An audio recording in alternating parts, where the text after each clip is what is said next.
जी viewers, Mirpur Azad Kashmir ने अंदर एक केड़ी जगह वै तुसें गैस कीती है? बिल्कुल जनाब, ये जड़ी कास अली रोड है बन अली। जिसलै तुसें खलका बादू अगर तुसें काकड़ा इस्लामगढ़ चकसवारी डडियाल ले पासा जाने हो ना ते अग्गें तुसें इस ट्रैक उप्पर गुजरने हो ते एह् गैस करो हाँ एह् केड़ी जगह होई सकनी है? जनाब एह् बी उही जगह वै, लेकिन एह् अजकल ना रीसेंट जेह्ड़ा व्यू है ना ओह् एह् है लास्ट तकरीबन 1.5-2 म्हीनियां तो एह् आह्ला व्यू चलना पिया क्योंकि इत्थै लाइटां जेह्ड़ियां न एह् बंद न। ते दोबारा जरा पैह्ले व्यू च आई गे हो ते तक्को हाँ एह् सोह्ना लग्गना या दूआ न्हेरे आह्ला व्यू सोह्ना लग्गना वै। दोबारा फिर तक्को हाँ न्हेरे आह्ला व्यू। एह् अजकल जेह्ड़ा मौजूदा व्यू है ना ओह् अफसोस दी गल्ल एह् है कि तकरीबन 1.5-2 म्हीने होई गे न ते मंगला डैम च बिजली पैदा करने आं ते मंगला डैम ने बन्न ने अप्पर तक्को न्हेरा।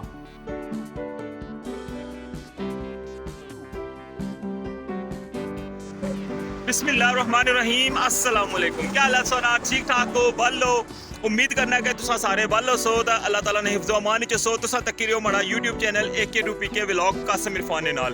ते व्यूअर्स अज्ज जेह्ड़ा वै तुसें थोड़ा शोर महसूस होना उसी क्योंकि मैं खलते हैं इसलै जड़ी कस जेह्ड़ी मेन जेह्ड़ी बन आह्ली रोड है व्यूअर्स उसने पर मैं खलते हैं वा। और इत्थै अज्ज खलने दी वजह एह् सी भी सारियां जड़ी कस बन आह्लियां लाइटां जेह्ड़ियां एह् बंद न, ठीक है। सवाए एक लाइट जेह्ड़ी है ना इस सारे बिच तुसां गी मैं क्या वीडियो भी दसां मुकम्मल कि उसने सिर्फ एक लाइट चलन लगी है। उस तो इलावा जितना ये पूरी लाइन है ना जेह्ड़ी ये सारी जेह्ड़ी है एह् बंद है व्यूअर्स। ते चलने आं स्टार्ट करने आं अज्ज ना व्लॉग तुसां गी दस्सने आं इस ना व्यू भी दस्सां ते नाल जेह्ड़ी लाइट बलनी पई है ओह् भी तुसां गी दस्सने आं। व्यूअर्स ए तक्की सकने हो तुसां एह् लाइट जेह्ड़ी है ना एक लाइट इत्थै जलन लगी है। बाकी इसने जेह्ड़े ना अग्गें पिच्छे जितनियां लाइटां न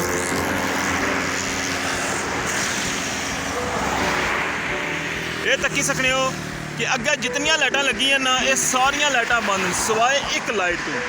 ते ये तक्की सकने हो गै व्यूअर्स इस ना जेह्ड़ा सी ओह् मैं पता लाया वै कि एह् आखिर कि'यां इतना टाइम तो जेह्ड़ियां ने लाइटां बंद न ते एह् पता चलेआ वै कि जेह्ड़ियां लास्ट जेह्ड़ियां बारिशां होइयां सन ना उसने बिच जेह्ड़ा वै एह् जितनी भी इसदी वायरिंग है ना जेह्ड़ी अंडरग्राउंड जेह्ड़ा इसने पेइयां न जेह्ड़ियां तारां ओह् सारियां जेह्ड़ियां उन्ना दस्सेआ वै कि एह् सड़ी गेइयां न शार्ट होई गेइयां न ते लिहाजा इसदी वजह तो एह् सारे जेह्ड़ी ऐ लाइन एह् बंद है।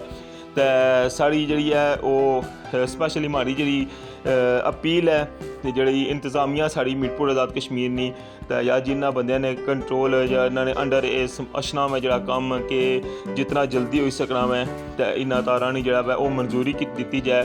ते वैसे उन दस्सेआ वै कि असां इसी नी एप्लीकेशन दित्ती भी है लेकिन बहुत ज़्यादा टाइम गुजरी गया वै क्योंकि तू जेह्ड़े गुजरने आह्ले बंदे न स्पैशली जेह्ड़े मोटर बाइक पर राती तू सफ़र करने या जेह्ड़ियां मुसाफर गड्डियां जानियां अगर खुदा ना खासा किसी को रस्ते च कोई प्रॉब्लम होना ते एह् जेह्ड़ा ना इत्थै चलो लाइट होनी है तो बंदे की बड़ी सहूलत होनी है व्यूअर्स। ते इ'यै स्हाब जेह्ड़ा अग्गें अगर हल्का बादू अग्गें गुजरो ते ओह् भी जेह्ड़ा वै सोलर आह्लियां लाइटां लाइयां सन ओह् भी जेह्ड़ियां तुसें गी पता ही है कि जेह्ड़ा तुस सफ़र करने हो तो ओह् भी शारे ही मारनियां होनियां न उसरा बल्लियां भी कोनी।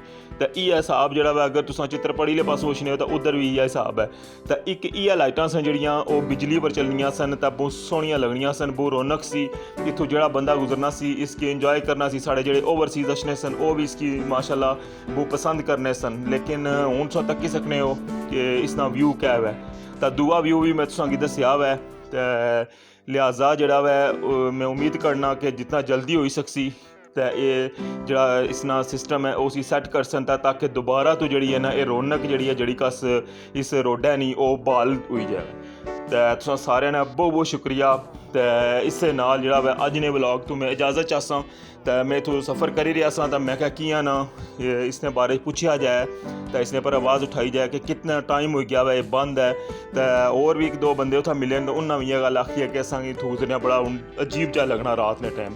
ते इस्सै नाल अज्ज ने व्लॉग तो इजाज़त दियो ते अगले व्लॉग च सुना दोबारा मुलाकात उसी अपना ख्याल रखे दुआवां च याद रखे अल्लाह ने वाला है।